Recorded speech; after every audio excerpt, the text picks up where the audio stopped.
Ұйғыр ауданында ел игілігіне жаңа медициналық нысандар берілді. Заманауи талаптарға сай салынған дәрігерлік амбулаториялар Ават және Тиірмен ауылдарында ашылды.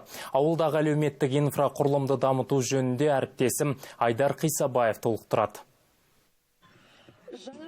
Ават ауылында ашылған жаңа амбулаторияда тұрғындар үшін сапалы медициналық қызмет көрсетіледі. Онда скринингтік тексерулер, алдын алу шаралары және күндізгі стационар қызметі қарастырылған.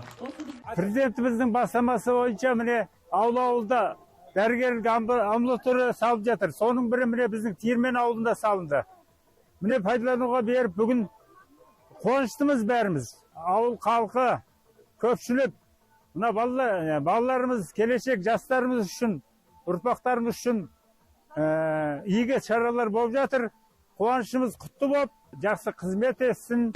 Тиірмен ауылдағы дәрігерлік амбулаторияда заманауи құрал жабдықтармен қамтамасыз етіліп, ауыл тұрғындарына кешенді медициналық көмек көрсетуге жол ашты. Жалпы Ұйғыр ауданында бүгінде 25 медициналық нысан жұмыс істейді. Оның ішінде 6 фельдшерлік акушерлік пункт, 13 дәрігерлік амбулатория, қалғаны медициналық пункттер.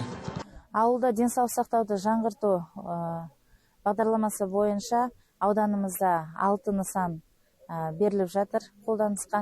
Соның ішінде 4 дәрігерлік амбулатория, 2 ФАП.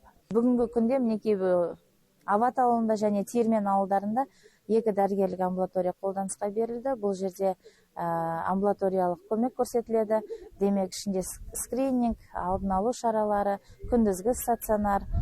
Негізі 1 дәрігеріміз бар. 2 амбулаторияда 1 дәрігерден және 14-15 орта буынды медициналық қызметкерлер жұмыс атқарады. Алдағы уақытта тағы 4 ауылда осындай медициналық нысандар салу, сондай-ақ Сүмбе ауылындағы медициналық мекемеге күрделі жөндеу жұмыстарын жүргізу жоспарланып отыр. Айдар Қисабаев, Қонаев медиа.